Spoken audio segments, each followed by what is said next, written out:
Esquerra Republicana de Viladecans reclama que les entitats esportives de la ciutat tinguin les mateixes condicions en els ajuts i en el repartiment de les instal·lacions.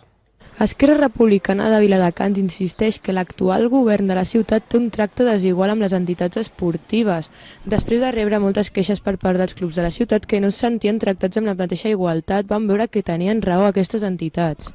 Bé, nosaltres el que vam fer fa uns mesos és demanar quines subvencions i quin ús de les instal·lacions públiques tenien tots els clubs esportius de la ciutat.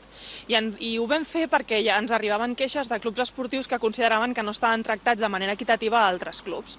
Un cop vam analitzar aquestes dades, doncs ens vam adonar que era així. Demanen millores pels clubs que s'han de finançar el lloguer de les instal·lacions, ja que no entenen perquè hi ha una manca d'espais. Un exemple d'això és el nou complex Pòdium, que no ha contribuït a resoldre la manca d'equipaments, sinó al contrari, ja que està sobreocupat. A més, assenyalen que això s'agreuja quan hi ha clubs que disposen d'instal·lacions municipals sense costos afegits. El que veiem és que l'Ajuntament el que fa és establir convenis amb cada club esportiu en funció d'uns barems X que ens han d'explicar, d'acord?